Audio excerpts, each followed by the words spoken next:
Chapter 7 Not a Morning Person. Summary. Destiny tries to wake Angelvis up super early in the morning. Angelvis is clearly not a morning person by any means. Destiny wakes up the next morning. She sees that Angelvis is still asleep next to her. She smiles softly and strokes his light blue hair. She knows that her husband is not a morning person by any means. Apparently, he was like that when he was a child and a teen as well. She knows that Angelvis has royal duties, but she doesn't want to wake him up. He looks so peaceful in his slumber. She takes a deep breath and gets out of bed. Angelvis has the blankets pulled tightly around himself. She smiles to herself. It's ironic how Angelvis is a blanket hog, even though he is the embodiment of cold and ice. Isn't he supposed to be the one who is immune to the cold? She goes into the bathroom. She puts on her dress and tiara. She goes back into the room. Angelvis is still asleep. She sighs softly. Angelvis is notorious for not being a morning person. He takes forever to get up in the morning. She goes over to the bed and gently shakes him. Andy, darling, it's time to get up.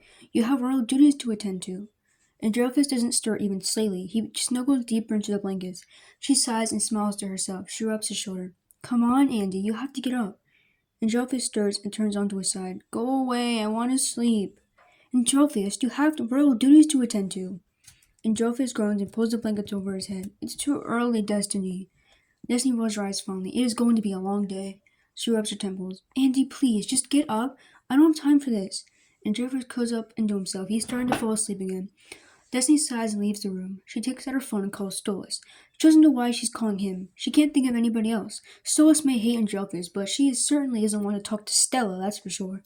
He answers. Hello, Destiny. Hey, Stolas. What's going on?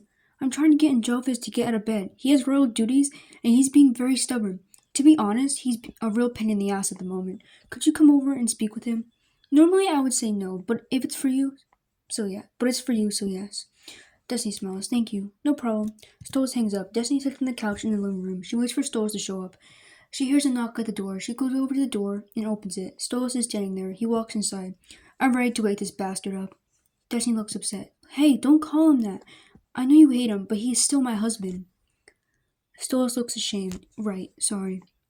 Destiny nods. They go into Destiny and Angelvis' bedroom. Angelvis is still asleep in bed.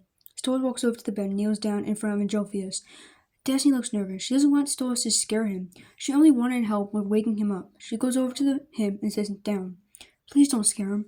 Stolas smiles. Don't worry, I won't. Stolas pokes Angelvis' shoulder. Andre! Angelvis stirs and groans. Go away! Stolas smirks. That's not going to happen. Your wife wants you to get up. Go away, Stolas! Destiny sighs and sits down on the bed. Andy, please. I know you like to sleep in, but you have things to do today. You're a prince. You can't disregard your duties. Angelvis sighs and yawns. I'm tired. I know. If you get up, you can sleep in tomorrow. Angelvis opens his eyes and looks at her. You promise? Destiny nods. I promise. Angelvis nods and sits up. He yawns and stretches. He is exhausted, but he gets out of bed. He glares at Stolas. Get out of my palace, dick. Stolas sighs and rolls his eyes. Whatever. Stolas walks out of the room. Destiny sighs. Angelvis goes into the bathroom and puts on his royal attire. He comes out of the bathroom. He grabs his blue ice crown and puts it on his head. He takes a deep breath. He rubs his eyes. I'm still tired. Destiny smiles softly. I know, you'll wake up soon. Destiny kisses him on the cheek. Angelvis smiles and blushes. I love you. Destiny smiles back. I love you too. Angelvis gives her a hug and goes into his office. He sits down at his desk. He groans as he looks at all of his paperwork. Don't get him wrong. He loves being a prince. The wealth, the luxury, the feeling of self-importance, being able to look down on the lower imps. And he has his wife. But he hates all of the paperwork and duties that come with it. He could have been sleeping in bed, but now he has to do work instead of getting his beauty sleep. He takes a deep breath and starts working. He rubs his temples. His phone starts to ring. He sees that it's Stella. He sighs and groans. He isn't in the mood to talk to his stupid little sister, but he can't just ignore her. He answers. My dear sister, I don't have time to talk right now. Stella scoffs. I don't give a fuck, Angelvis. If this is important. Angelvis sighs. What is it? Do you remember that imp I hired to kill Stolas? Yes, how could I forget?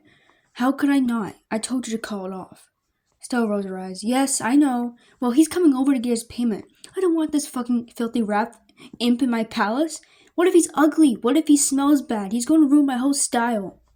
Angelvis rolls his eyes. Can't she deal with this herself? He has work to get done. It's her own damn fault anyway.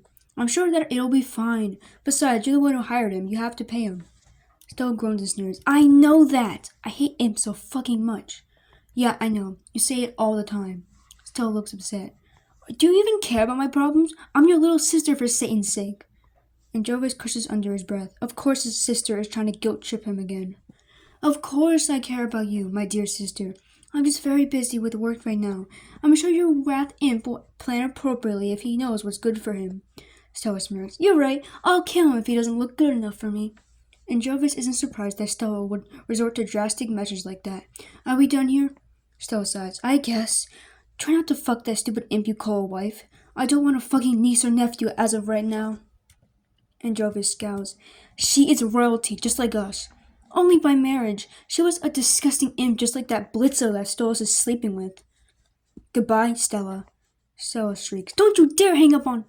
And Jovis hangs up. He sighs and rubs his temples. His sister is so fucking annoying. He tries to concentrate on his paperwork. He needs and wants to get this work done. Stella scowls as she realizes that her brother hung up on her. She's very pissed. And Jovis is her older brother. He is supposed to be there for her, to help her when she needs it, to comfort her when she's upset, not push her to the side for his stupid wife and royal duties. She rolls her eyes and gets ready for her imp hire to show up. She isn't excited for this. She doesn't want an imp in her palace, but she has no choice. She has to pay him.